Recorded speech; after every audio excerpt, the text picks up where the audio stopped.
Hello Digglers, and welcome to day 8 of our D4DJ Christmas Advent series. Today, I want to give you an invitation to Miko's game. This 4-star Miko member card is just a fun member card to study, as I poked at Miko's psychological torturing of people. There's this whole discourse about Miko being terrible to hang out with in real life, because of how she basically gets off on scaring people, which I weaved into the theme of Miko being a horror movie monster, working well for a Halloween video. With that said, this member card was just too good not to include in the Miko's Nanoween special. The main reason I picked this member card was because it allowed me to reel myself back in after I broke the immersion of Miko's movie monster motif when I talked about Miko shifting in her personality, making herself sympathetic to Nagisa's plight and abandonment issues during the Nano of the Dead segment. Since this member card takes place after Nano of the Dead, it just worked that I could use it to bring myself back to the Miko being a movie monster motif. This card is also just fun because most of Rondo's main stories are very drama driven. And while there are some member cards here and there and where you have Rondo just have fun and be goofy at times, this member card gets to subvert that by throwing Miko into the mix with her own agenda. And instead of letting Rondo just have fun, Miko gets to scare them because, you know, scaring people is her whole shtick. Another thing too, when I was doing the essay, it was hard to really delve deep into this member card. I ended up only having like one paragraph, and half of the stuff in this card just ended up being throwaway lines in that paragraph, which is a shame. That is because the card itself was a lot of fourth wall breaks where the writers just have fun referencing American horror movies, and that was difficult to fit into the essay smoothly. But here, we're going to talk about them now.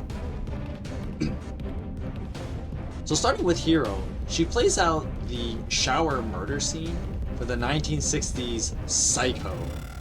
Which, guys, I am not dating myself, as the movie is older than me, okay, guys? This scene is doofy because Hiro strips down in VR. I mean, how does that even work? I get that D4DJ takes place in a world far more technologically advanced than ours, but I don't even know what Hiro is thinking. This is just horror movie levels of stupid, as Hiro puts herself in a situation to be virtually murdered naked.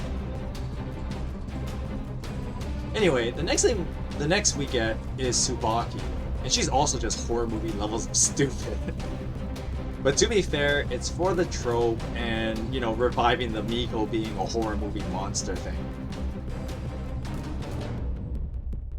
Oh, what's that? There's something under the bed? We have Stephen King's It, reference with the demon clown under the bed.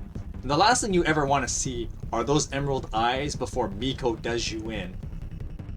It just shows you how terrible Miko is, because in universe, Miko is effectively virtually murdering these people in full movement simulation, you know, with the whole VR thing. Now, our next scene that's played out with Aoi, it is from the 1980 film The Shining. And what do we get here? Miko plays out the twin scene. That's why there are two of her. Ugh. I'm terrified every time I see Miko say, "Come and play with us forever." If I ever hear that, I am running as fast as I can in the opposite direction. She's just that terrifying. Now, Nagisa is alone. Again. Nagisa, quick! Find the hatch! Oh wait, this is the wrong game. What is interesting here is that what I alluded to in the essay is that when Nagisa mentions Miko working too fast, if you think about it, this is all Nagisa's fault.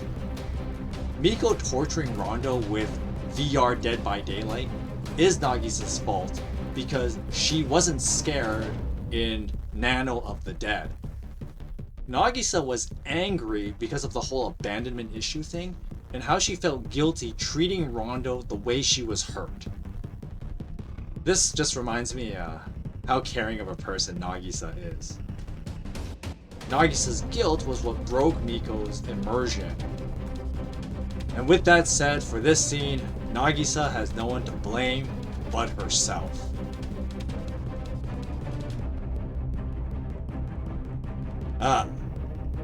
Here we get the famous "Here's Johnny" from The Shining. And you can just tell Miko is she's just having herself a good time playing out all these American horror movies. But now that we're back in the real world, look how traumatized Rondo looks. So Miko mocks him for being bad at the game. The poor guys. Clearly Rondo is no good at Dead by Daylight. The real question is, when is Behavior gonna make a new chapter called D4 by Daylight? Where Miko will get to be the killer, and you can have like, well, I don't know, Nagisa be the survivor, with the rest of Rondo being legacy skins. Oh, look at poor Tsubaki, too scared to be by himself. Like, damn Miko, you really did a number on these guys. Miko's like, hey, let's play again. No, stop traumatizing us. Look at them, these poor guys. Of course, when you factor in that Miko is like 15 years old and has messed up a bunch of 21-year-olds, just shows you how terrifying she is. That is why the movie monster motif just worked so well for her essay. The little bit Miko describes here is just the premise of the next Lyrical Lily story, Our Summer Vacation. I love how Miko is just like, oh yeah, we're gonna just start the game. Boop! Go, right? Haha! No! This is why Rondo is so averse to the virtual D4 Fest in Crossbeat. This is why.